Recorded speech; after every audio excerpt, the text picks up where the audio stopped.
Hi guys, it's me Idbar and you are watching 1 Minute with Idbar vlog channel.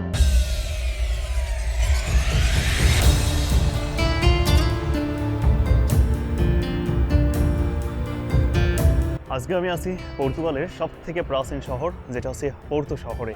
আমি তো পুরো পৃথিবী থেকে হাত দিয়ে ধরে রাখছি। আজকে আমি আছি পর্তুগালের সবথেকে প্রাচীন শহর যেটা হচ্ছে পোর্তো শহরে। আর এখন আমি পোর্তোর একদম যে প্রাণ কেন্দ্র সেখান থেকেই কথা বলছি।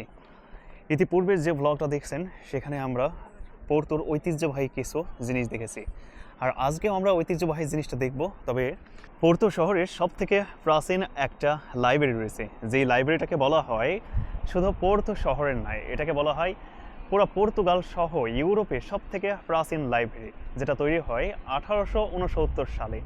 তো আমরা এখন চেষ্টা করব আপনার ওই লাইব্রেরিতে যাওয়ার জন্য।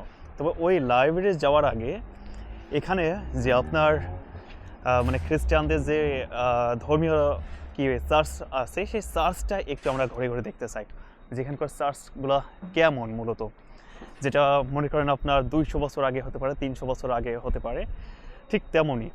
তো সামনেটাতে একটা রয়েছে, চলেন যাই গিয়ে দেখি। পোর্তো শহরের প্রথম ভিডিওতে আমি অবশ্যই আপনাদেরকে বলেছি যে এই পোর্তো শহর থেকেই মূলত যে আপনার হ্যারি পটারের লেখক এখান যে লাইব্রেরিটা রয়েছে যেটা হচ্ছে লিব্রো লাইব্রেরি, ওই লাইব্রেরি থেকেই মূলত আপনার যে হ্যারি পটার, ওই হ্যারি পটারের গল্পটা এখান থেকে লেখিকা বসে বসে লেখেন। আর আমরা ওই জায়গাটাতে অবশ্যই যাব, তার আগে এখানে আরেকটা দারুণ একটা জায়গা রয়েছে, ওই জায়গাটাতে আমরা প্রবেশ করব। তবে এই জায়গাটা তো দারুণ একটা জায়গা। জাস্ট এবার রাস্তা পারাপারের জন্য একটা সিগন্যাল দিয়েছে। আমি আপনাদেরকে ছোট্ট করে একটা কথা জানিয়ে রাখি, যারা আপনার পর্তুগালে থাকেন বা আপনার লিসবন এরিয়াতে থাকেন, এক কথায় যারা পর্তুগালে আসতে চান বা পর্তুগালের যদি বাইরে থেকে কোনো করতে চান, তবে পোর্তো শহরটাতে কীভাবে আসবেন তার ছোট্ট একটুখানি আপনাদেরকে টিপস দিয়ে রাখি। আমি এখন বর্তমানে যেই এরিয়াটা আছি এটা হচ্ছে একমাত্র টুরিস্ট এরিয়া, যেটা হচ্ছে আপনার ইউনেস্কো থেকে যে ওয়ার্ল্ড হেরিটেজ পাওয়া সব থেকে প্রাচীন টাউন, সেই শহরের ভিতরে একটাতে আমি রাইট নাও অবস্থান করছি। তবে যদি কেউ আপনার লিসবন থেকে এখানে আসতে চান তো তাহলে আপনারা আসতে পারেন ডাইরেক্টলি ইয়ারে করে। আর আপনি যদি সেটা না চান যে আপনি বাসে করে আসবেন, তাহলে আপনি বাসে করেও আসতে পারেন খুবই স্বল্প টাকার মধ্য দিয়ে। সম্ভবত এখানে আসার জন্য আপনার টাকা লাগে লিসবন থেকে সম্ভবত 30 ইউরো, এটা রাইট নাও আমি জানি না। তবে আমি যেই শহর থাকি সেখান থেকে নেয় 24 ইউরো, তবে লিসবন থেকে হয়তো বা এমনই নেবে। তো এখানে একটা, আর এখানে এসে খাওয়া দাওয়া বলেন, আপনার থাকার জন্য বলেন, প্রতিটা জায়গাতে স্টপে স্টপে আপনার দেখা গেছে যে যেই জায়গাটা আপনার পছন্দ সেই এরিয়াতে আপনার টুরিস্ট পুলিশ রয়েছে, প্লাস আপনার থাকার জন্য কিন্তু দারুণ দারুণ হোটেল রয়েছে। তার সাথে আপনি যদি চান যে আপনি শেয়ারে রুমে থাকবেন, তো সেক্ষেত্রে দেখা গেছে আপনার খুবই অল্প টাকার ভিতর দিয়ে কিন্তু আপনি সেই জায়গাগুলোতে থাকতে পারবেন। তো সেক্ষেত্রে আপনার 8 থেকে 10 জন হয়তো বা এক এক রুমে থাকতে হতে পারে, কি দেখা গেছে 3 থেকে 4 জন, এটা আসলে ডিপেন্ড করে রুমের ওপরে।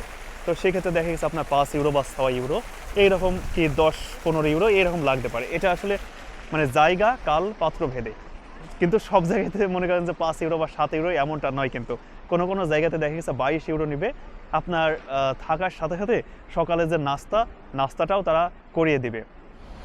এবার আমি আপনাদেরকে নিয়ে যাব যেই জায়গাটায় হ্যারি পটারের যে গল্প লেখা হয় ঠিক সেই জায়গাটাতে। আমাকে ইনস্ট্রাকশন দিচ্ছে সামনের দিকে। ওয়াও, এখানে তো দারুণ একটা ভিউ, পুরো ওয়ার্ল্ড এখানে। ও মাই গড, জাস্ট সামনেটা দেখুন। হাই, আমি তো পুরো পৃথিবী থেকে হাত দিয়ে ধরে রাখছি। দারুণ একটা ফিল কিন্তু।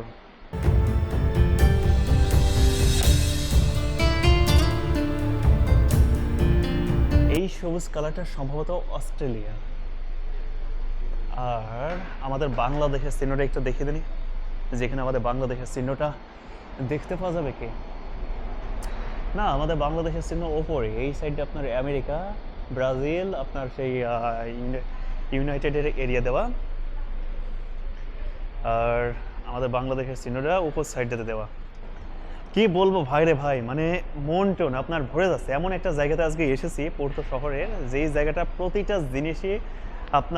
প্রতিটা জিনিসই আশ্চর্যজনক সুন্দর এবং চমৎকারভাবে গড়ে তোলা। মানে আপনার মন খারাপের কোনো সুযোগ নাই। আজকে যেই জায়গাটাতে এসেছি, লিসবন শহরে কিন্তু মানে প্রচণ্ড ঘুরছি, কিন্তু লিসবন শহরে এতটা আনন্দ পাইনি যতটা আনন্দ পাচ্ছি আপনার ঠিক এই জায়গাটাতে এসে। রাইট নাও আমি যে জায়গাটায় অবস্থান করছি এটা হচ্ছে পোর্তোর সব থেকে বড় ইউনিভার্সিটি, যেটা হচ্ছে university of Porto.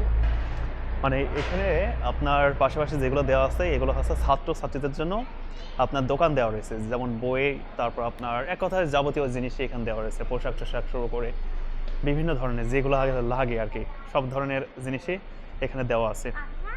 And university of পোর্তোর একদম ফ্রন্ট সাইডে রাইট নাও আমি অবস্থান করছি।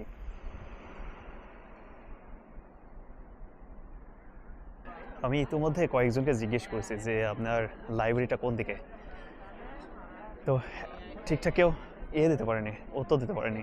তো আপনার যে রয়েছে গুগল ম্যাপ রয়েছে, গুগল ম্যাপকে দেখাচ্ছি, কিন্তু গুগল ম্যাপ দিচ্ছে যে 2-10 মিটার ভিতরে, কিন্তু 2-10 মিটার ভিতরে তেমন কোনো লেখাই দেখছে না। তো আবার দেখি কাউকে জিজ্ঞাসা করা লাগবে যে কোথায়। তবে এটাকে বলছে না কে যেন একটা জিনিস বলা হয়, এটার ওই ওপরটাতে একদম টপ ফ্রন্টটাতে ওঠা যায়, উঠলে পরে আপনার একটা দারুণ একটা ভিউ দেখতে পাওয়া যায়।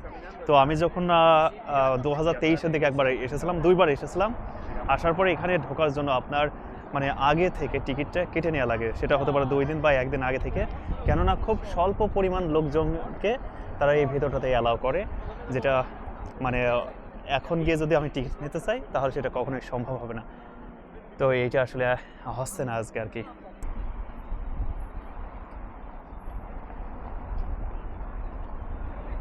ও মাই গড, এই যে দেখেন যে কি অবস্থা।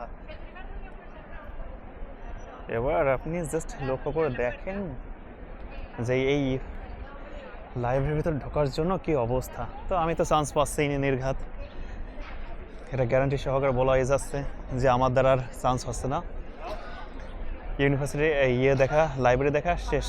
কিন্তু দুর্ভাগ্যবশত আপনারা লোকজন দেখেন যে পরিমাণ লোকজনের ভিড়, সেই ক্ষেত্রে সম্ভব না, it's not possible to entry, not possible.